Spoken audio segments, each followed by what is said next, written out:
Hit TV YouTube channels లో మీ వ్యాపార ప్రకటనలకు మరియు ప్రమోషనల్ ఇంటర్వ్యూస్ కోసం వెంటనే సంప్రదించండి.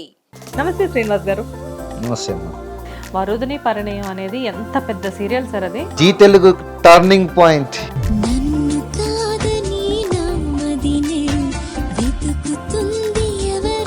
జీ తెలుగుని నిలబెట్టింది. వన్స్ సీరియల్స్ ఓకే అయిపోయాయి, ఈ సీరియల్స్ లో బాగానే జరుగుతుందంతా కూడా. And what about movies? భరతని నేను చేశాను ఒక్కరోజు, రజా గారు చేశాను ఒక్కరోజు, రేపు మా బాలయ్య బాబు గారు చేస్తున్నాను.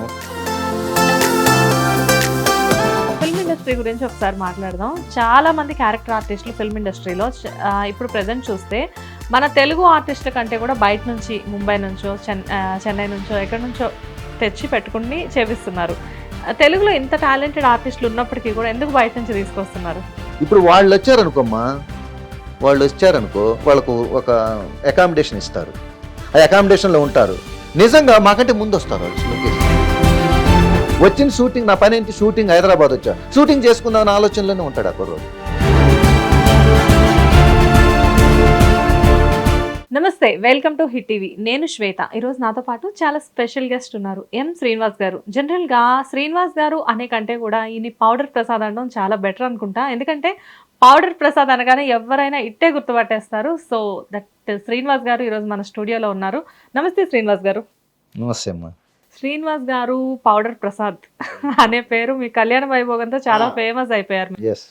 అంతకు ముందు నుంచి మీరు ఎప్పటి నుంచో సీరియల్స్లో, మూవీస్లో యాక్ట్ చేసినప్పటికీ కూడా మేబీ పౌడర్ ప్రసాద్గా మంచి గుర్తింపు వచ్చింది అనుకోవచ్చా? ఖచ్చితంగా పౌడర్ ప్రసాద్ అనేది నాకు ఒక ట్యాగ్ లైన్, నేమ్ ఫిక్స్డ్ అయిపోయింది. అది సినిమా ఫీల్డ్లో, ఓకే, సీరియల్స్లో కానీ నా పౌడర్ ప్రసాద్ అంటేనే గుర్తుపడతారు. ఎం శ్రీనివాసరావు అంటే చాలా తక్కువ మంది గుర్తుపడతారు. ఒక ఇన్నోసెంట్ కన్నింగ్ క్యారెక్టర్ మీద అందులో. అవును, బట్ ఎంత కన్నింగ్ ఆలోచనలు చేసినా కానీ ఒక్కటి కూడా వర్కౌట్ అవ్వని క్యారెక్టర్ మీద అందులో. అదే కాబడి దాంట్లో. అండ్ యువర్స్ లవింగ్లీ జెమినీలో నేను చిన్నప్పుడు అనుకుంటా స్టార్ట్ అయింది ఆ ప్రోగ్రామ్. 95 అట్లా చేశాను. ఆ టైంలో మీరు యాంకరింగ్ తో మీ కెరియర్ బిగిన్ చేశారు కదా? అవునమ్మా, అవును. ఒక యాంకర్ గా స్టార్ట్ చేసి ఇప్పుడు మంచి బిజీ ఆర్టిస్ట్ గా ఉన్నారు. ఆల్మోస్ట్ కొన్ని ఇయర్స్ అయిపోతుంది, కానీ ఒక 15 ఇయర్స్ నుంచి చాలా బిజీగా మాత్రం ఉన్నారు కదా మీరు. మధ్యలో నేను కొన్నాళ్ళు బిజినెస్ చేశాను. ఎందుకంటే వాళ్ళు అప్పుడు యువర్స్ లవింగ్లీకి పోతే రోజుకి 500 రూపాయలు ఇచ్చేవాళ్ళు. మంత్లీ 2 డేట్సే ఉంటాయి. 30 డేస్ మనం వాళ్ళ బర్త్డే విషెస్ చెప్పాలి. అంటే 1000 రూపీసే ఉండేది నా ఇన్కము. సో మళ్ళీ పెళ్లి చేసుకోవాలి కదా, పెళ్లి చేసుకుంటే 1000 రూపాయలు హైదరాబాద్లో సరిపోవు కదా. అందుకని కొన్నాళ్ళు నేను బిజినెస్ చేశాను. సో బిజినెస్ చేస్తూనే ఎప్పుడు నాకున్న ఈ ఆకాంక్షని, ఆపేక్షని, నాకున్న అభిరుచిని ఎప్పుడు తగ్గించుకోలేదు. మధ్య మధ్యలో టెలిఫిలిమ్స్ అవి ఇవి చేస్తూ దాంట్లో ఉంటూనే ఇప్పుడు మనం పర్వాలేదు, మనకు ఏం చేయకపోయినా మన లెవెల్ గడిచిపోయిద్ది అని ఉద్దేశంతో ఇక పూర్తిగా నా వృత్తిగా దీన్ని మార్చుకున్నాను. జనరల్గా మీ టైంలో యువర్స్ లవింగ్లీ మొదలుపెట్టిన టైంలో చాలా మంది ఆర్టిస్టులు దూరదర్శన్ నుంచి వచ్చామని చెప్పేవాళ్ళు. మాది కూడా అదే బ్యాచ్. మీది అదే బ్యాచ్? దూరదర్శనే. అప్పుడు కామెడీ స్కిట్స్ ఉండేవి. ఆయన కుటుంబరావు గారు అని వారు చేసేవాళ్ళు. వారి దాంట్లో మేము అందరం ఒక గ్రూప్ అన్నమాట. చాలా చేసాం కామెడీ. ప్రతి ఒక్కళ్ళు కూడా ఇప్పుడు ప్రెసెంట్ కొంచెం సీరియల్ ఆర్టిస్టులు, కొంతమంది సీనియర్స్ ఎవరున్నా కానీ కుటుంబరావు గారి పేరు మాత్రం కంపల్సరీ చెప్తారు. పాపం ఆయన అందరికి అవకాశం ఇచ్చేవాడు. ఆయన ఈ అబ్బాయి దగ్గర కొంచెం విషయం ఉంది, మనం చెప్పింది చేయగలడు అంటే రా రా రా అంటాడు, ఇస్తాడు. పోయేటప్పుడు 50 100 చేతులు పెట్టి పంపిస్తాడు. ఇప్పుడు ఉన్నారు సార్, చాలా చేస్తున్నాడు ఆయన దాని మీదనే ఉన్నారు స్కిట్స్. ఇప్పుడు యూట్యూబ్ పెట్టాడు, పెట్టేసి దాంట్లో చేస్తున్నాడు సార్. అంటే నేను అనేది కుటుంబరావు గారు లాంటి ప్రోత్సహించే వ్యక్తులు ఇప్పుడు ఉన్నారా అంటున్నాను. అట్లానా? ఉంటారేమో. ఇక ఏదైనా మనకు ఒక పేరు వచ్చేంత వరకు కొంచెం కష్టం అమ్మా. పేరు వచ్చిన తర్వాత అందరూ పిలుస్తారు, కామన్ అది. సో మీకు పేరు రావడానికి ఎంత కాలం పట్టింది? చాలా రోజులు పట్టింది. చాలా రోజులా, చాలా నెలలా, చాలా సంవత్సరాలు పట్టింది. నేను జీ తెలుగు ఆఫీస్కి ఒక 200 సార్లు పై చిలుకు వెళ్ళి వాళ్ళ గేటు ముందు 2 గంటలు, 3 గంటలు, 4 గంటలు ఉండి వచ్చాను నేను జీ తెలుగులో. కానీ స్టార్ట్ చేసిన తర్వాతనే, వరుదిని పరిణయానికి ముందు. సో అప్పుడు నాకు పాత మిత్రుడు ఉండేవాడు, ఆయన పేరు ఫణిరాజ్, డైరెక్టర్ ఫణిరాజ్. ఆయన అప్పుడు పోలీస్ డైరీ అని నాగబాబు గారితో ఒకటి వచ్చేది. పోలీస్ డైరీ, నేరాలు ఘోరాలు. ఎస్, అందుట్లో నేరాలు సెకండ్ ఘోరాలు కాదు, పోలీస్ డైరీ. పోలీస్ డేర్, అది చీటింగ్సే, ఇట్స్ కాల్డ్ చీటింగ్స్ అన్ని. సండే సండే వచ్చేది అది. దాంట్లో సెకండ్ ఎపిసోడ్ సంతకం దాని పేరు. దాన్ని ఆయన డైరెక్ట్ చేస్తున్నాడు ఫణిరాజు గారు. ఇప్పుడు చాలా చిరకాల మిత్రుడు మాకు, అంటే ఈ టెలిఫిలిమ్స్ చేసేటప్పుడు. శ్రీనివాస్ ఒక క్యారెక్టర్ ఉంది చేస్తావా అని అన్నాడు. దేంట్లో అన్నయ్య అంటే ఇట్లా జీ తెలుగులో వస్తుంది అంటే, అమ్మో ఆ మర్డర్లు మానభంగాల్లో నన్ను తెంచొద్దు, ప్రతి ఒక్కళ్ళు దానికే పిలుస్తారు అంటే, లేదు అది కాదయ్యా, ఇది నువ్వు ఒక కన్నింగ్ బ్యాంక్ మేనేజర్, ఒక అమ్మాయి మీద చేయి కూడా వేయవు, నువ్వు కన్నింగ్ బ్యాంక్ మేనేజర్వే అన్నాడు. ఓకే. ఏం కాదా అన్న అంటే, ఏం కాదు రమ్మన్నాడు. వెళ్ళా, చేశాను, నాగబాబు గారు అందరూ.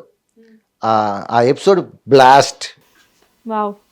చాలా వచ్చింది పేరు.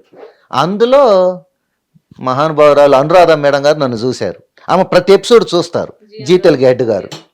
ఆమె టెలికాస్ట్ బిఫోర్ టెలికాస్ట్ ప్రతి ఎపిసోడ్ చూస్తారు. ఆమెకి ఎంత ఓపిక చూడండి ఆమెకి. ఆమె నన్ను చూసింది, ఈ అబ్బాయి ఎవరు అంటే చెప్తారు కదా పలానా అని. అయితే కొత్త సీరియల్ స్టార్ట్ అవుతుంది, వరుదిని పరిణయము, హీరో ఫాదర్కి ఈ అబ్బాయిని పిలిచిపెట్టమని డైరెక్ట్ చెప్పేసింది.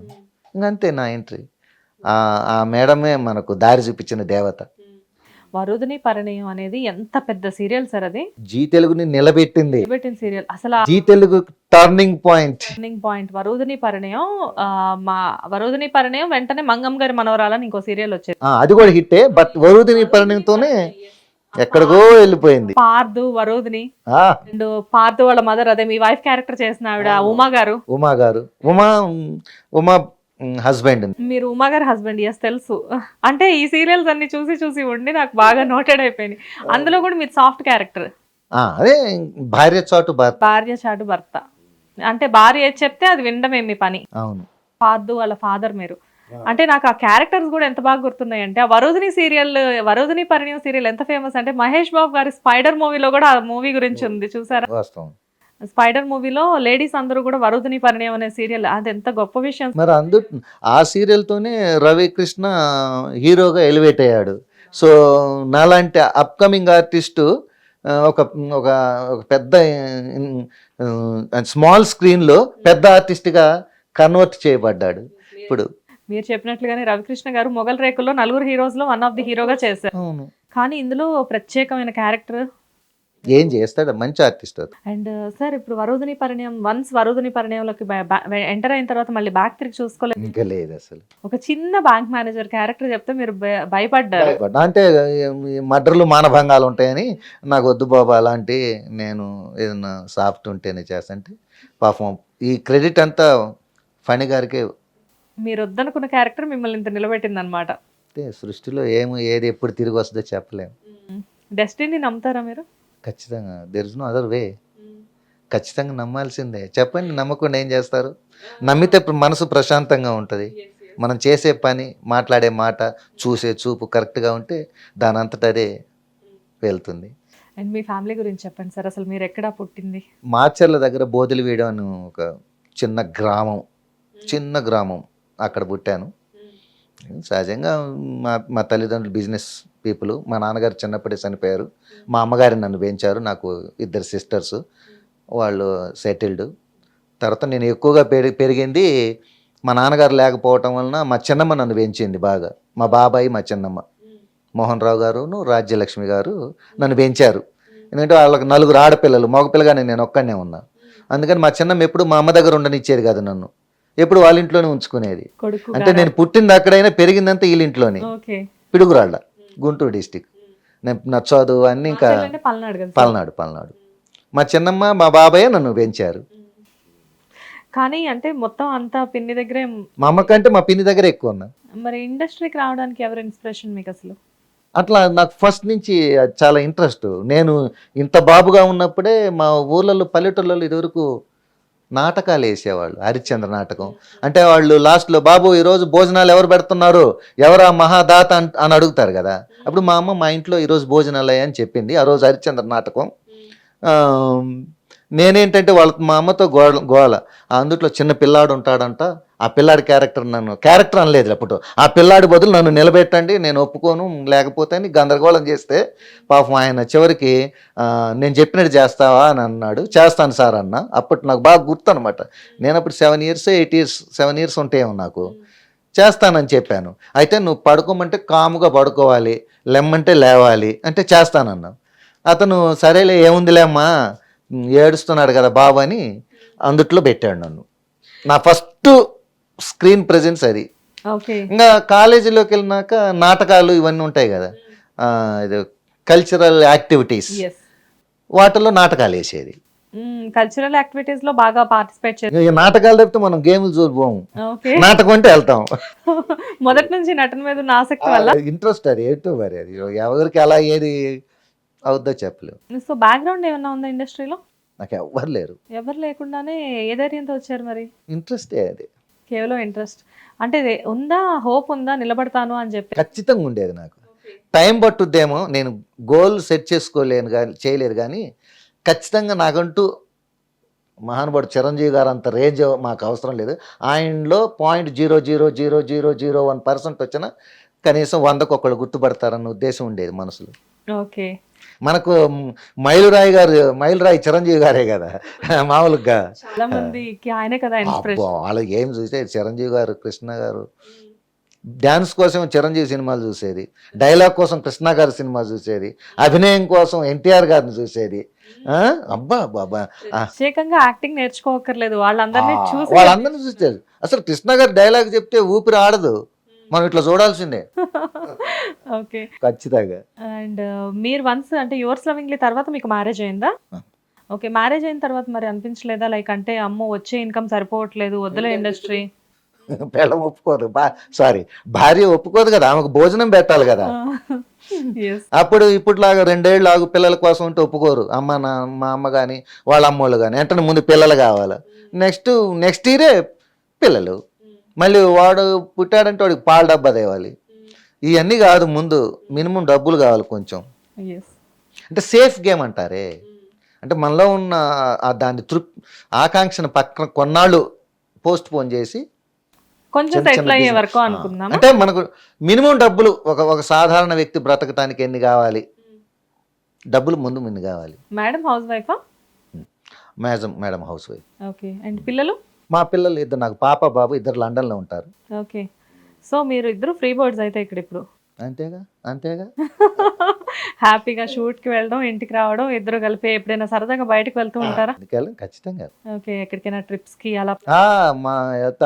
రేపు వెళ్ళాలనుకో, రేపు ఏదైనా కంట్రీ పోవాలంటే పొద్దున్న టికెట్ బుక్ చేసుకుని వెళ్ళిపోవటమే, అంతేనా? ఇంకా there is no other argument.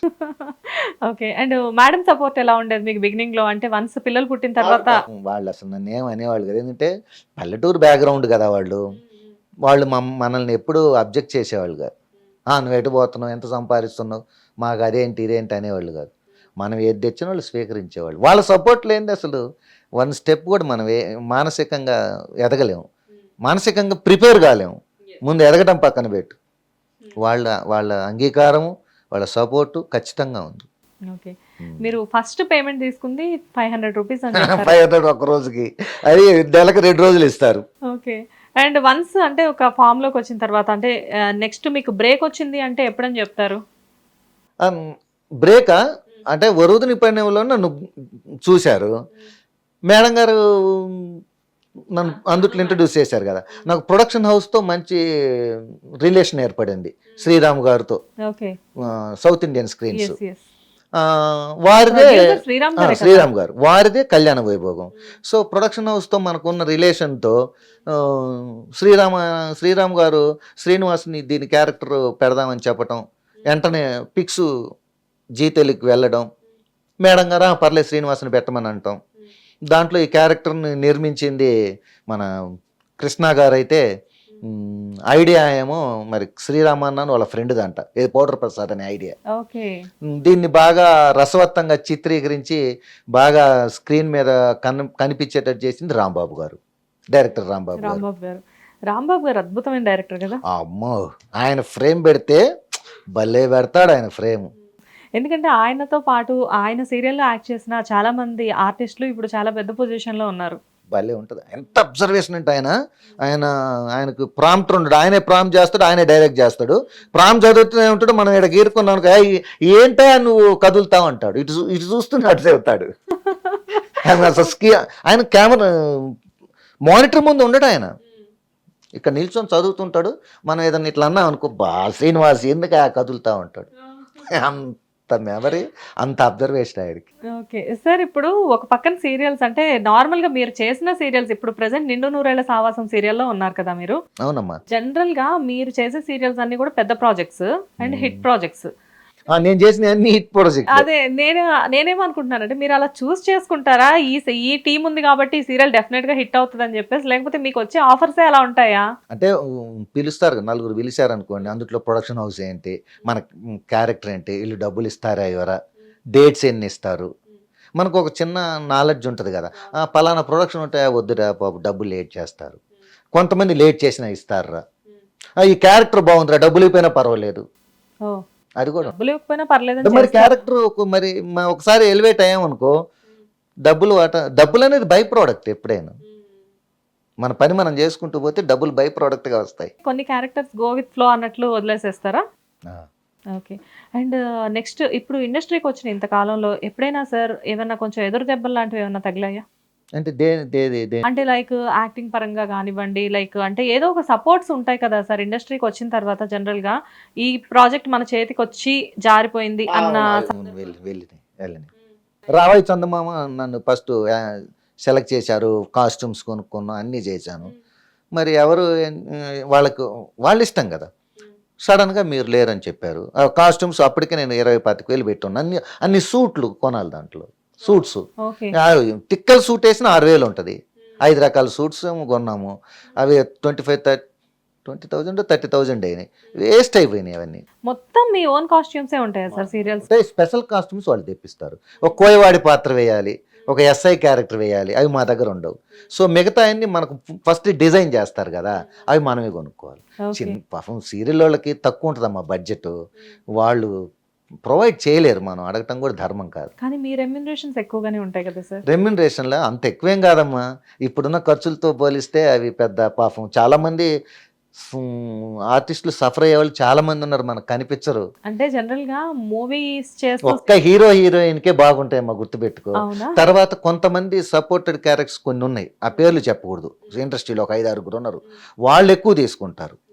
మాలాంటి వాళ్ళందరికీ విపరీతంగా ఏమి ఉండదమ్మా. అండ్ అంటే ఎందుకు అడిగానంటే, నేను జనరల్ గా నాకు చాలా మంది ఆర్టిస్టులతో, ఇప్పుడు మయూరి గారు ఉన్నారు, ఆవిడతో రాజ్ కుమార్ గారితో, ఇలాంటి పెద్ద పెద్ద వాళ్ళందరితో ఇంతకుముందు ఇంటర్వ్యూస్ చేస్తున్నాను కదా. సో వాళ్ళ రెమ్యూనరేషన్స్ అనేది చెప్తూ ఉంటారు అనమాట, ఫ్లైట్ ఛార్జెస్ అది. రాజ్ కుమార్ గారు ఉన్నారు, ఆయనకు అప్ అండ్ ఫ్లైట్ ఛార్జెస్ ఇవ్వాలి, ఇక్కడ రూమ్ ఇవ్వాలి, పాపం మరి ఆయన ఎక్కడో ఉండలేడు కదా. అండ్ మీరు వచ్చేసరికి ఇప్పుడు జనరల్గా అలా ప్రాజెక్ట్స్ చేతికి వచ్చేసేసి జారిపోయిన టైంలో జనరల్గా ఎలా అనిపిస్తుంది సార్? అంటే వాళ్ళతో ఏమన్నా డిసిషన్? అసలు నెవర్. నన్ను ప్రాజెక్ట్లో నేను నువ్వు ఒకటి ఉంది, ఈటీవీ 2లో వచ్చేది, షూట్ అయింది, టెలికాస్ట్ అయింది, నెక్స్ట్ డే నుంచి పిలవలేదు, వేరే వాళ్ళని రీప్లేస్ చేశారు. ఓకే. అడిగాము, తెలుసుకోవాలి కదా.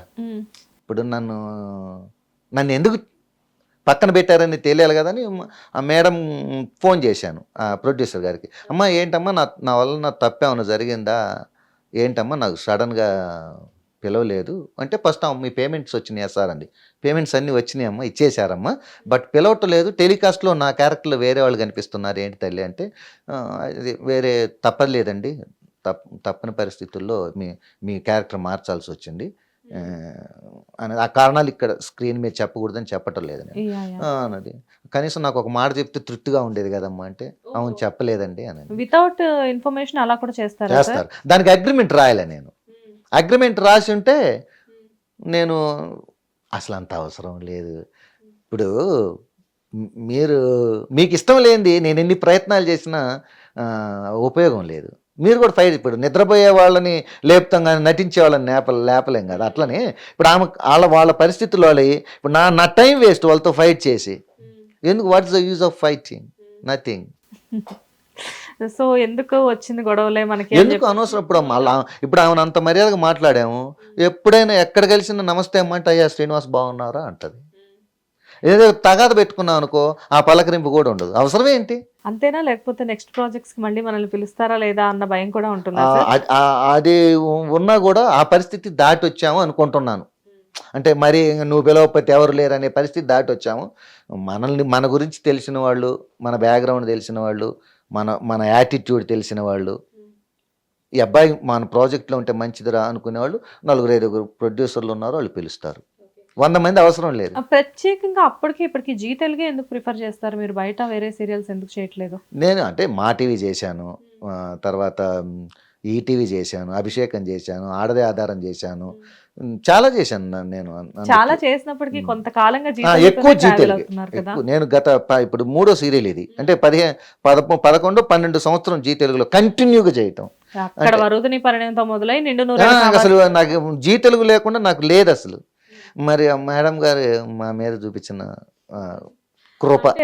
వన్స్ ఒక ప్రాజెక్ట్ తో అసోసియేట్ అయిన తర్వాత ఇంకా వాళ్ళతోనే ట్రావెల్ అవడం అనేది జరుగుతూ ఉంటుంది. ఆ మేడం ఏం చేస్తుందంటే ఆమె అందరు ఆర్టిస్టులు పోగొట్టుకోదు. ఆమె అనురాధ గారు కాస్త చూస్తుంది పాపం వాళ్ళ అవసరాలు. ఈ అబ్బాయికి ఒక సీరియల్ ఇద్దాంలే, నమ్ముకొని ఉన్నాడు కదా అనే థాట్ ఉంటుంది ఆమెకి. ఆమెకు చాలా నాలెడ్జ్, విపరీతమైన మెమరీ. జీ తెలుగులో ఉన్న ప్రతి ఆర్టిస్ట్ పేరు చెప్పుద్దాము, తెలుసా? ఆవిడ జీ తెలుగే కాదు సార్, వేరే ఛానల్స్ లో కూడా టెలికాస్ట్ అయ్యే సీరియల్స్ కూడా చూస్తారని చెప్పి తెలిసింది. అంత బ్రెయిన్ మరి అట్లా ఇచ్చాడు భగవంతుడు. నేను యాక్చువల్ గా ఇక్కడే సార్ మేడం వాళ్ళ హస్బెండ్ జెమ్నీలో ఉంటారు కదా, సో ఒకసారి ఇట్లానే ఏదో టాపిక్ మీద తెలిసింది అనమాట. ఎక్కడో ఏదో సీరియల్ గురించి కూడా మేడం మన దగ్గర డిస్కస్ చేస్తారు, ఆవిడ ఎప్పుడు చూస్తుందో నాకు కూడా తెలియదు అని చెప్పారు ఆయన. బాగా కష్టపడతారు మేడం.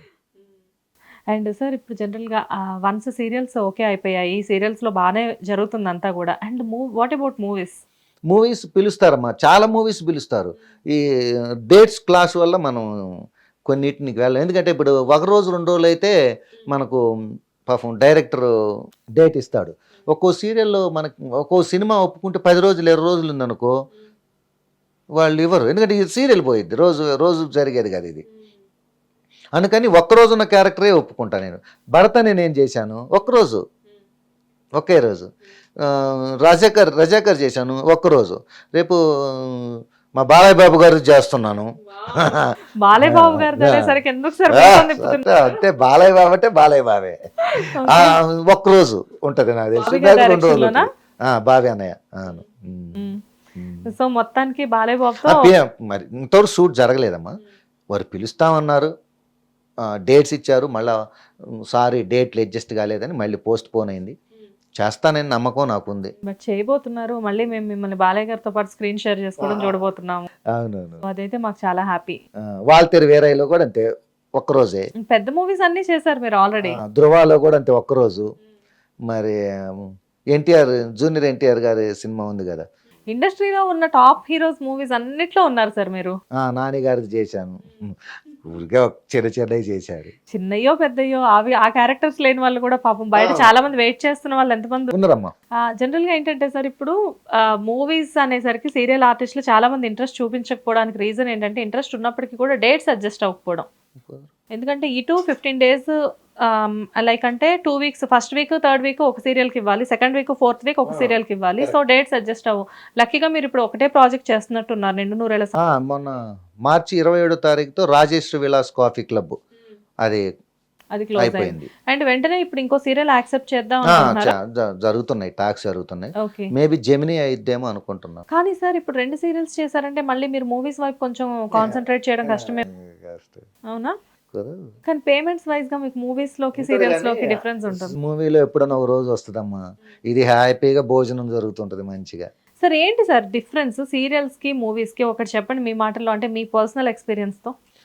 ఏమీ లేదు, మనం ఈ దారిని ఎంచుకున్నాం కాబట్టి ఇందులో ఉన్నాం.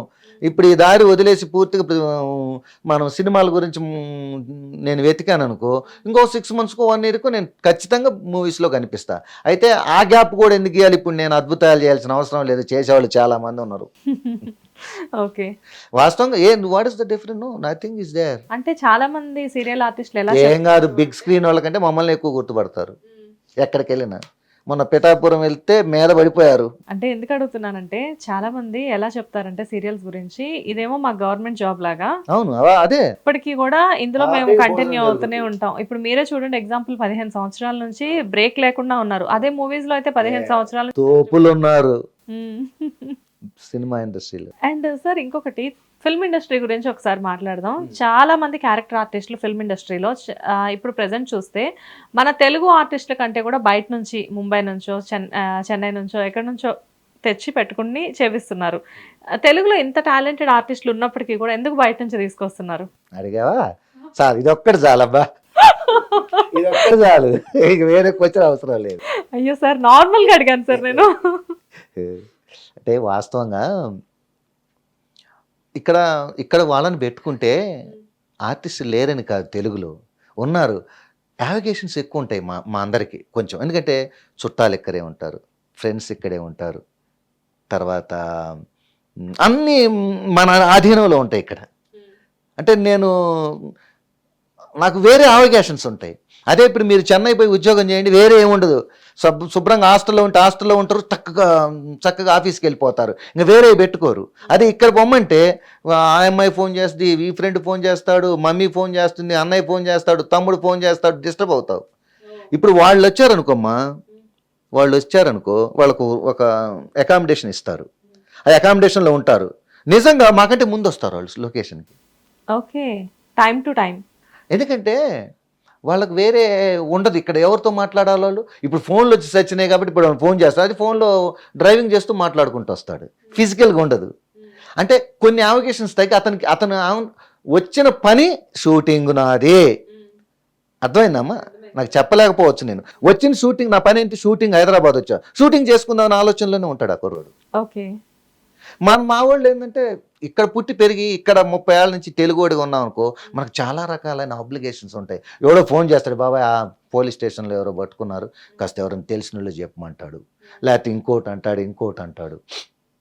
అప్పుడు తెలుగు ఆర్టిస్టులను కూడా చాలా మంది చెన్నైయో ముంబైయో తీసుకెళ్లి వాళ్ళు కూడా యాక్ట్ చేయించుకుంటే అయిపోతుంది కదా సార్, అప్పుడు మీకు కూడా ఎటువంటి అవకాశన్స్ ఉండవు, మరి ఎందుకు వాళ్ళు ఛాన్సెస్ ఇవ్వట్లేదు? వాళ్ళు ఫస్ట్ నుంచి అక్కడ ఒక రూల్ ఉంది, మన దగ్గర లేదు. చాలా కొన్ని స్టేట్స్లో రానివ్వరమ్మా అదర్ ఆర్టిస్టులని. ఎస్, అండ్ ఇప్పుడు కొంతమంది మన శృతి గారి హస్బెండ్ కానివ్వండి, అండ్ కొంతమంది ఆర్టిస్టులు మాత్రం మలయాళంలో, తమిళ్లో బిజీ అయిపోయారు. దేంట్లో ఏదో స్టేట్లో రానివ్వరు, నాకు పెద్ద నాలెడ్జ్ లేదు, కానీ కొన్ని స్టేట్స్లో రానివ్వరు.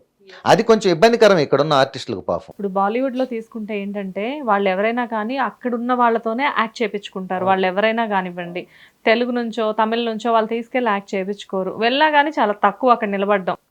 అండ్ కాకపోతే ఏంటంటే ఇప్పుడు వేరే వేరే ఇండస్ట్రీస్ అన్ని కూడా కొంచెం మిక్సప్ అయిపోయి ఇన్వైట్ చేస్తున్నాయి గ్లోబ్ ఆర్టిస్టులని, అండ్ ఎస్పెషల్లీ తెలుగు ఇండస్ట్రీలో మాత్రం అందరినీ వెల్కమ్ చేస్తారు. అది ఎప్పుడైనా మీకు కొంచెం అనిపిస్తుంది. ఎందుకంటే మరి ఎంతమంది ఉన్నారమ్మా తెలుగు ఆర్టిస్టులు పాపం. దౌర్భాగ్యం ఏంటంటే ఇదివరకు హీరోయిన్ తెచ్చేవాళ్ళు, తర్వాత హీరోలను తెచ్చారు, ఇప్పుడు మమ్మీ డాడీలను తెస్తున్నారు. తర్వాత ఇంకా సపోర్టెడ్ క్యారెక్టర్లు కూడా వాళ్ళని పెడుతున్నారు. అంటే మీకేంటంటే ప్రత్యేకంగా భాష నేర్పించాల్సిన పని లేదు, ప్రాంప్టింగ్ ఇవ్వకపోయినా మీరు చెప్పేసేస్తారు. వాళ్ళకి ఏంటంటే భాష నేర్పించాలి, మధ్య మధ్యలో అందించాలి, చాలా ఉంటుంది, కష్టం కదా చెప్పాలంటే. మరి అదే ఇప్పుడు అట్లా అలవాటు. ఇప్పుడు మొత్తం ఇప్పుడు ఒక సీరియల్, మా సీరియల్ లాంటివి తీసుకున్నాను అనుకో, వాళ్ళే ఎక్కువ మంది, తెలుగులో ఒకళ్ళిద్దరమే ఉన్నాం, మిగతా అంతా వాళ్ళే ఉన్నారు, అయినా చాలా ఫ్రెండ్లీగా ఉంటారు. చాలా ఫ్రెండ్లీగా అట్లేదు, మా ఫ్రెండ్లీగా ఉంటాం, అట్లేం లేదు. వాళ్ళు కూడా జాగ్రత్తగానే ఉంటారు. ఒక్కొక్కళ్ళు ఎవరో క్రాక్ ఉంటారు, వాళ్ళ క్రాక్ లాగానే ఉంటాం మామూలుగా. మిగతా వాళ్ళంతా చాలా బాగుంటారు. దీనివలన తెలుగులో ఉన్న ఆర్టిస్టులకు కొంచెం ప్రిఫరెన్స్ తగ్గిందన్న మాట మాత్రం వాస్తవం. చాలా మంది లేడీస్ ఇంతకు ముందు సీరియల్ ఆర్టిస్టులతో ఇంటర్వ్యూస్ చేసేటప్పుడు చాలా మంది సీనియర్ ఆర్టిస్టులు చెప్పే మాట ఇది, మాకేం తక్కువైందని బెంగళూరు నుంచి అమ్మాయిలు అన్ని ఎక్కువైనాయని. అంటే అన్ని ఎక్కువ అంటే టాలెంట్ గురించే కదా మీరు మాట్లాడుతున్నారు. అవును, టాలెంటే ఎక్కువ, ఏది అతి ఉండకూడదు కదా. సో బెంగళూరు నుంచి తీసుకొస్తున్నారు అని చెప్పి అంటున్నారు, వాళ్ళకి భాష రాదు, కొంతమందికి యాక్టింగ్ రాదు. అవును, ఇప్పుడు కానీ ప్రతి హిట్ సీరియల్లో కూడా ప్రతి హీరోయిన్ కూడా బెంగళూరు, అందరు వాళ్ళే. మా వాళ్ళు ఎవరంటే చిన్న క్యారెక్టర్లు, మదర్ క్యారెక్టర్స్ అన్ని మొత్తం అదర్ స్టేట్స్ నుంచే తెస్తున్నారు. మా షూటింగ్కి వస్తే మన ఆంధ్రాలో ఉన్నట్టు ఉండదు, ఏదో బెంగళూరులోనో లేకపోతే కేరళలోనో ఉన్నట్టు ఉంటుంది. మీరు బెంగళూరు కేరళ ఇప్పుడు అదే అయినట్టు ఉంటుంది. పోనీలేండి సార్, ఇక్కడ ఆనందించాల్సిన విషయం ఏంటంటే అట్లీస్ట్ టెక్నీషియన్స్ అయినా ఇక్కడ వాళ్ళు ఉన్నారు. అది కూడా మాట్లాడదాం మామూలుగా. ఇది ఎప్పుడు మారుద్దో తెలుసా? ఇప్పుడు ప్రొడ్యూసర్ యొక్క దృక్పథం ఏంటి, ఏమో ఇక్కడ ఉన్నోడు పెట్టుకుంటే వాడికి 100 యావిగేషన్లే, టైంకి రాడు, సాయంత్రం నేను తొందరగా ఇంటికి వెళ్తానంటాడు, డబ్బింగ్ రమ్మంటే రాడు, ఊరికి ఎందుకు మాకు గోల, అందుకే మేము వాళ్ళని తెచ్చుకుంటా ఉంటాడు. ఓ ఇదంతా ఎప్పుడు మారుద్దంటే రేపు ఛానల్లో ప్రొడ్యూసర్ని కూడా ఇతర స్టేట్ల నుంచి తెప్పించాలి. అర్థమైందమ్మా? యా యా మీరొద్దు, మాకు కన్నడ నుంచి వచ్చిన ప్రొడ్యూసర్ కావాలంటారు. అప్పుడు వాళ్ళు మాకు సపోర్ట్ చేస్తారు. ఎట్ట వేస్తారు, ఇక్కడ ఉన్నాం కదా ప్రొడ్యూసర్స్, మేము ఇంత గొప్ప వాళ్ళం ఉన్నాం కదా, మరి మేము మమ్మల్ని ఎందుకు మీరు యాక్సెప్ట్ చేయరు అన్నప్పుడు మళ్ళీ మా సపోర్ట్ తీసుకుంటారు. మనందరం ఒకటి అవుదాంరా అంటారు. అప్పటి వరకు వెయిట్ చేయాలి. ఇంత బాగా చెప్తున్నారు. ఎప్పుడైనా పర్సనల్ ఎక్స్పీరియన్స్ జరిగిందా సార్ మీకు ఇలా? జరుగుతాయిగా. జరుగుతాయా? కాదు, ఓకే, కాకపోతే బయటకు రావంతే. నొప్పి నీ తనకు వస్తే నన్ను సపోర్ట్ అడుగుతావు, లేదంటే ఓర్చుకోవాలరా, మందు రాసుకోవాలరా, నిద్రపోవాలరా ఇవి చెప్తావు. అదే నొప్పి తగిలిన ప్రొడ్యూసర్స్ ఉన్నారా అయితే? ఉంటారు, మారుతు. ఇప్పుడు వస్తున్నారు కదా బాంబే నుంచి ప్రొడ్యూసర్స్, బాంబే నుంచి ప్రొడ్యూసర్ వస్తున్నారమ్మా. కార్పొరేట్ లెవెల్స్ లో వెళ్తున్నాయి. నీకు ఇప్పుడు మేము ఏదైనా సమ్మె చేస్తే ప్రొడ్యూసర్స్ వీళ్ళు రారు. ఏదైనా ప్రొడ్యూసర్స్ మీటింగ్కి మా మీటింగ్ మా వాళ్ళు పోయి అడిగితే, ఇప్పుడు మా వాళ్ళు కొట్లాడే వాళ్ళు చాలా మంది ఉన్నారు, మీరు మా ఆర్టిస్టులతోనే చేయమని. Producer argument ప్రొడ్యూసర్ది. ఆర్గ్యుమెంట్ అంటే ఎలా? అదే ఇదే, నువ్వు టైం రావు, నీ రెమ్యూనరేషన్ ఎక్కువ, నీకు ఆ పనులు ఉంటాయి ఈ పనులు ఉంటాయి. ఆ కుర్రోడు అనుకో ఆ లాడ్జీ కోసం రూమ్లో ఉంటాడు, చక్కగా పొద్దున్నే వస్తాడు, అతని పని అర్థం చేసుకొని వెళ్తాడు, ఇంకా వేరే ఉండవు.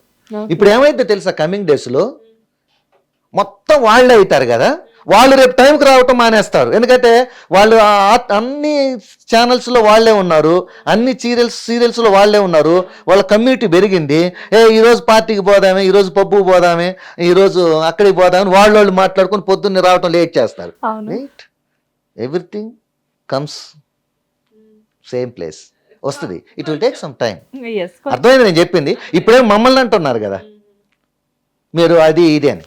అవును, రేపు వీళ్ళంతా ఎక్కువ అయ్యేకుంది, వీళ్ళంతా ఒక సర్కిల్ అయ్యి వాళ్ళంతా గ్రూప్ ఉంటుంది. కన్నడ ఆర్టిస్ట్ గ్రూప్ అను, తమిళ ఆర్టిస్ట్ గ్రూప్ అను, హీరోస్ గ్రూప్ అని ఉంటాయి. Tomorrow we are going to party, come, night నిద్రపోతారు, పొద్దున్న రాలేరు. ఇదివరకు ఆ పరిస్థితి లేదు, ఎందుకంటే ఒక్కడే ఉండేవాడు. నిజమే సార్. నేను రీసెంట్ గా ఒక సీరియల్ సెట్ కి వెళ్తే అక్కడ తెలుగు ఆర్టిస్టులు ఒక 3-4 కనపడ్డారు. మిగతా వాళ్ళందరూ అంటే ఇంటర్వ్యూస్ తీసుకోవడానికి ప్రాబ్లం ఏమైందంటే వాళ్ళతో ఇంగ్లీష్ లో మాట్లాడితే గానీ ఇంటర్వ్యూ వర్కౌట్ అవ్వలేదు. అయితే కన్నడ వాళ్ళు లేకపోతే కేరళ వాళ్ళు ఉన్నారు అక్కడ. నాకు అదే అర్థం కాలేదు, ఇంతమంది ఆర్టిస్టులు ఉండి ఇక్కడ మొత్తం ఎక్కడ చూసినా కానీ వీళ్ళే కనపడుతున్నారేంటి? మన తెలుగు ఆర్టిస్టులు అందరూ సీనియర్ ఆర్టిస్టులు ఉన్నారు, వాళ్ళు చాలా చిన్న క్యారెక్టర్స్. కాకపోతే ఎంత మంచి ఆర్టిస్టులు ఉన్నారమ్మ తెలుగులో, అయ్యో బాబోయ్, చెప్పుకుంటూ పోతే చాలా మంది ఉన్నారు. మీ ఫేవరెట్ ఎవరు సార్ ఇండస్ట్రీలో? అంటే మీకు చాలా సన్నిహితులు అనేవాళ్ళు సీరియల్స్ ఆర్టిస్ట్లా ప్రొడక్షన్ అట్లా? ఆర్టిస్టులు చాలా మంది ఉన్నారమ్మ. సూర్యతేజ గారు, ఇట్లా చెప్పుకుంటూ సూర్యతేజ బాగా మాకు మంచి క్లోజ్గా ఉంటాడు. అదే ఇప్పుడు మా దాంట్లో గుప్తా క్యారెక్టర్ వేస్తున్నాడు. తర్వాత ప్రవీణ్ గారు, శ్రీరామ్ అన్న, వీళ్ళంతా మాకు చాలా క్లోజ్గా ఉంటారు. ఇంకా మిగతా ఆల్మోస్ట్ అందరూ బాగా షేర్ చేసుకునే వాళ్ళే ఉంటారు. శ్రీరామ్ గారి గురించి ఒకసారి మాట్లాడదాం. యాక్చువల్గా శ్రీరామ్ గారు ఒక ఆర్టిస్ట్ గా కెరియర్ స్టార్ట్ చేశారు. మేనేజర్ ఈటీవీలో. మేనేజర్ ఆయన? సార్ ఫస్ట్ మేనేజర్, ఓకే, తర్వాత ఆర్టిస్ట్, తర్వాత ప్రొడ్యూసర్, మళ్ళీ ఇప్పుడు యాంకరింగ్ చేస్తున్నాడు జీ తెలుగులో. శ్రీరామ్ గారు యాంకరింగ్ చేస్తున్నారు. డ్రామా జూనియర్స్ అదిరిపోతుంది ఎపిసోడ్. ఎందుకంటే సడన్ గా అంటే బొమ్మరిల్ లాంటి మూవీస్ లో ఒక బ్రదర్ క్యారెక్టర్ చేసిన ఆయన సడన్ గా చూస్తే ఒకటేసారి ప్రొడ్యూసర్ గా మారిపోయారు. సో అంటే మీన్ ప్రొడ్యూసర్ గా ఎందుకు ఆయన అంత బిజీ అయిపోయి మళ్ళీ ఆర్టిస్ట్ గా ఎందుకు తగ్గిపోయారు? అది ఆయన పర్సనల్, నాకు ఐడియా లేదు. ఆయనకి యాక్టింగ్ అన్నా కూడా ఇష్టమే. అయితే ఎవరికైనా ఒక మెట్టు ఎదగాలని చూస్తారు కదా. సో మేనేజర్గా చేస్తున్నాడు కదా, సో ఆ బిజినెస్ గురించి బాగా మంచి అండర్స్టాండింగ్ ఉంది ఆయనకి. ఆర్టిస్ట్గా కంటే ప్రొడ్యూసర్గా మనం ఉన్నట్టయితే బాగా ఎదుగుతాము, ఫైనాన్షియల్గా ఎదుగుతాము, సంఘంలో బాగా పేరు ప్రఖ్యాతులు వస్తాయని మారి ఉండొచ్చు. అండ్ మీకు మరి ఏమైనా ఆలోచన ఉందా ముందు ముందు ఏమైనా సీరియల్స్ చేయొచ్చు? దాన్నే ఉంది. ఓకే, చేయొచ్చు అంటే ఆల్రెడీ థాట్ ఉంది, బట్ ఎప్పుడు వర్కౌట్ అవుతుంది అనేది చెప్పలేను. బట్ అంత తొందరపడే వ్యక్తిని కాదు నేను. ఏదైనా ఆచితూచి అట్లంటే ఎందుకు, ఇప్పుడు మనకు అన్ని మన ఆధీనంలోకి వచ్చిన తర్వాతనే మొదలు పెడతాం. మొదలు పెట్టకపోయినా జరిగే ప్రాబ్లం ఏం లేదు. ఓకే, అండ్ ఇప్పుడు ప్రెసెంట్ సీరియల్స్ వరకు మీరు చాలా బిజీగా ఉన్నారు. ముందు ముందు మూవీస్ లో కూడా బిజీ అవుదామన్న థాట్ ఉందా సార్? ఉంది ఉంది ఉంది వాస్తవంగా. కొంచెం చిన్న బేస్ దొరికితే అవుతాం, బిజీ అవుతాం. అది దొరకాలని భగవంతుని ప్రార్థిస్తున్నాము. మరి ఎట్లా ఉంటుందో చెప్పలేము. కానీ సార్ వన్స్ సీరియల్స్ లోకి వచ్చిన తర్వాత సీరియల్ ఆర్టిస్ట్ని మూవీస్ లో ఎంకరేజ్ చేస్తారా? ఇప్పుడు నేను చేసి ఒక్కరోజు క్యారెక్టర్ గురించి పట్టించుకోరు కానీ కాస్త పెద్ద క్యారెక్టర్ అంటే చిన్న చూపే ఉంటుంది.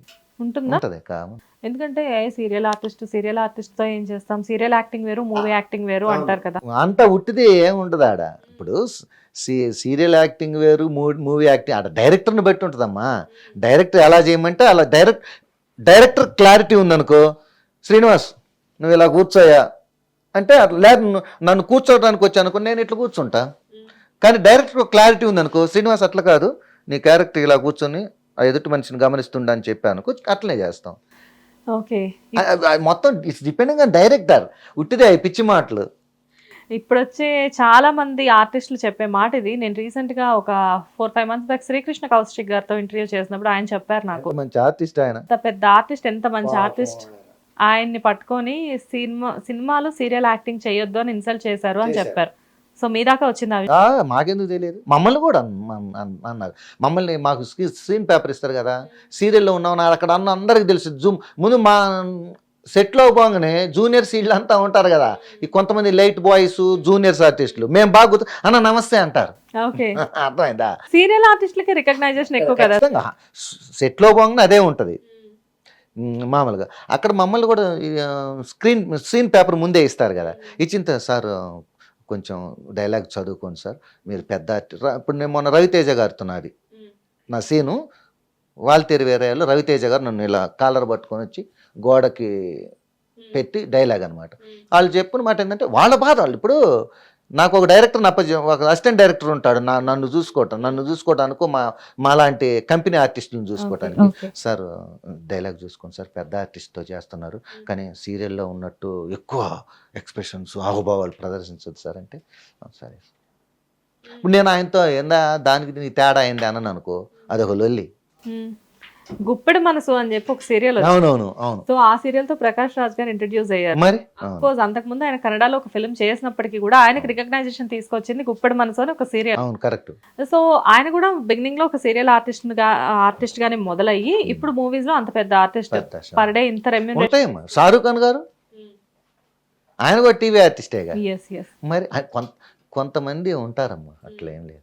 కొంతమంది అంటే ఎందుకు చెప్తున్నానంటే సీరియల్ ఆర్టిస్టులు అనేసరికి చాలా చిన్న చూపు ఉంటుంది ఇండస్ట్రీలో అన్నమాట రెగ్యులర్ గా నాకు వినబడుతుంది.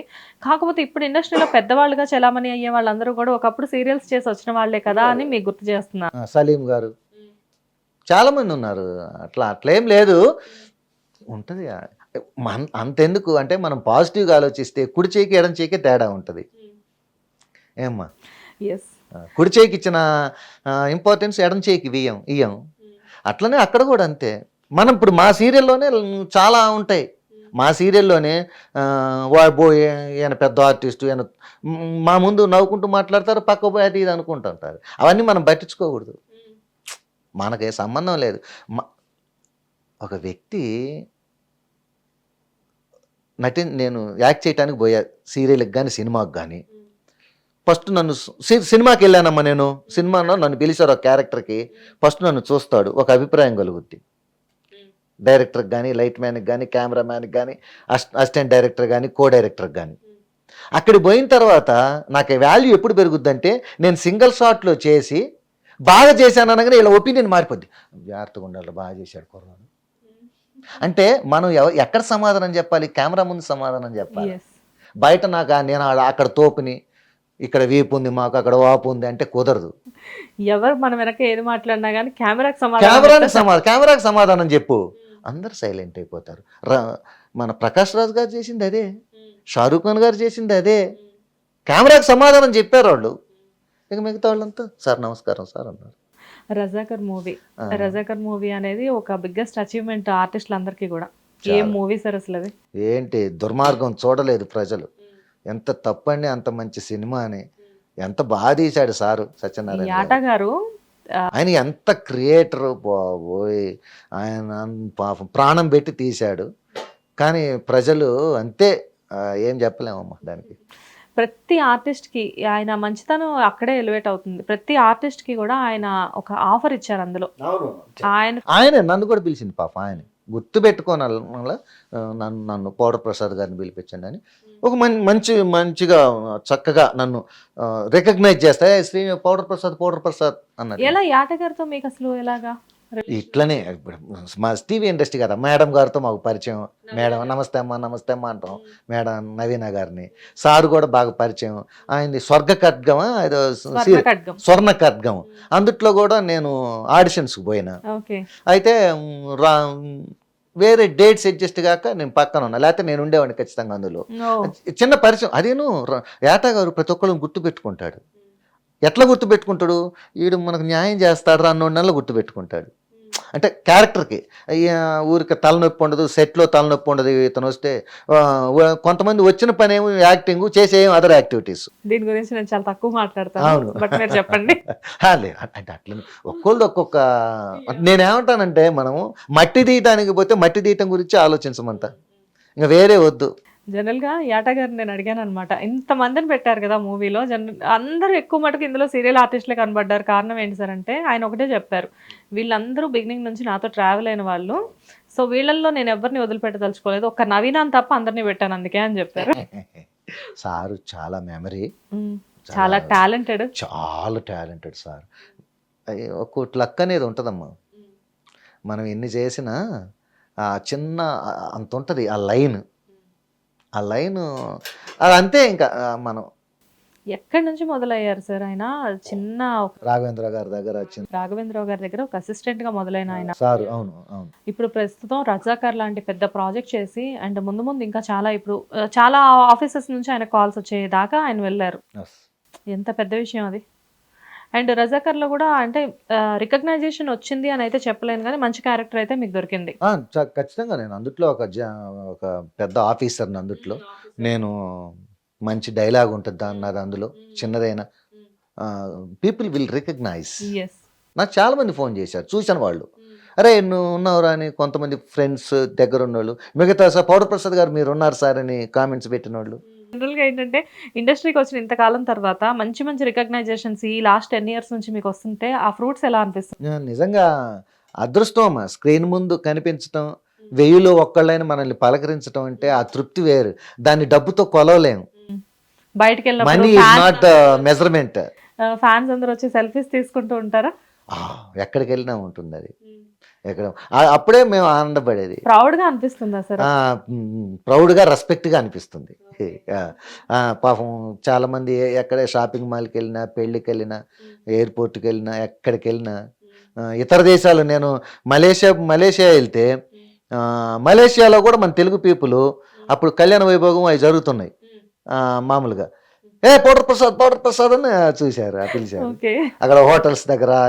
అక్కడ మలేషియాలో నన్ను గుర్తుపెట్టారు, బ్యాంకాంగ్లో గుర్తుపెట్టారు, ఇంకోటి అది మన తైవాన్లో గుర్తుపెట్టారు. మన తెలుగు వాళ్ళు ఉన్నవాళ్ళు అక్కడెక్కడ ఉంటే మన స్టేట్, మన కంట్రీస్ లో కూడా మీ ఖ్యాతి అలా వ్యాపించింది. కొంతమంది తెలుగు వాళ్ళు పాపం అక్కడ ఇప్పుడు మమ్మల్ని గుర్తుపెట్టిన వాళ్ళు ఎంత అంటే బేస్ లెవెల్ వర్కర్స్. ఎందుకంటే వాడికి వేరే భాష రాదు, వాడు యూట్యూబ్లోనూ ఎక్కడో తెలుగే చూస్తాడు. అందువలన మన పెద్దోళ్ళు, పెద్ద టాప్ ర్యాంకర్లు మనల్ని గుర్తుపట్ల. పాపం ఈ హోటల్స్లో పనిచేసేవాడు, పెట్రోల్ బంకుల్లో పనిచేసేవాడు, సప్లయర్స్, వీళ్ళు ఎక్కువ బలకరించింది నన్ను. కానీ అది చాలా హై మూమెంట్ కదా సార్? సో బాగుంది సార్. అంటే ఒక మంచి ఇంటర్వ్యూ అనుకోవచ్చు దీన్ని, ఎందుకంటే మీలాంటి వాళ్ళతో చాలా మందితో ఇంటర్వ్యూస్ చేసినప్పటికీ కూడా కొన్ని ఇంటర్వ్యూస్ హార్ట్కి చాలా దగ్గరగా అనిపిస్తాయి. అండ్ మీకు ఒక మంచి ఫ్యాన్గా నేను మీతో ఇంటర్వ్యూ చేయడం చాలా హ్యాపీగా అనిపిస్తుంది. అండ్ సీరియల్స్లో మీరు ఇప్పుడు ఎంత బిజీగా ఉన్నారో, ఎంత రికగ్నైజేషన్ వచ్చిందో, ముందు మూవీస్లో కూడా మీరు అంతే బిజీ అవ్వాలని చెప్పేసి మేము మా హిట్ టీవీ తరఫు నుంచి మనస్ఫూర్తిగా కోరుకుంటున్నాం. Thank you so much. Thank you అమ్మా. నన్ను పిలిచినందుకు హిట్ టీవీ యాజమాన్యానికి మనస్ఫూర్తిగా కృతజ్ఞతలు. సో మీకు కూడా నా అభినందనలు. సో మీరు మంచి రేంజ్కి రావాలి అని మనస్ఫూర్తిగా కోరుకుంటున్నాను. మీ ఛానల్ కూడా బాగా ఇప్పటికే మంచి పాపులర్ అయింది. ఇది కథ కాదు జీవితం ఇలాంటి ప్రోగ్రామ్స్తో ఇంకా పెద్ద స్థాయికి పోవాలని మనసారా కోరుకుంటున్నామా. So thank you very much. Thank you. Hi, నేను మీ పౌడర్ ప్రసాద్. హిట్ టీవీ ఈ మధ్యకాలంలో విప్లవాత్మకమైనటువంటి ధైర్య సాహసాలతో కూడినటువంటి చాలా విషయాల్ని హిట్ టీవీ భయపడకుండా ప్రచారం చేస్తుంది. సో ఇలాంటి హిట్ టీవీ యాప్ని మీరు డౌన్లోడ్ చేసుకోండి, మీకు నచ్చిన మీరు మెచ్చిన కంటెంట్ కోసం. అది కూడా ఫ్రీగానండి. ఒకసారి చేసి చూడండి, దాంట్లో ఉన్న కంటెంట్ ఏంటో మీకు తెలుస్తుంది. దాని తర్వాత మీరే ఫాలో అవుతారు ఆటోమేటిక్గా. బాయ్. హిట్ టీవీ యాప్ ని డౌన్లోడ్ చేసుకోండి. ఇందులో short news, live news, entertainment movies అన్ని అవైలబుల్ గా ఉన్నాయి. Please download Hit TV app. Hit TV app. Hit TV యాప్ని ఫ్రీగా డౌన్లోడ్ చేసుకోండి.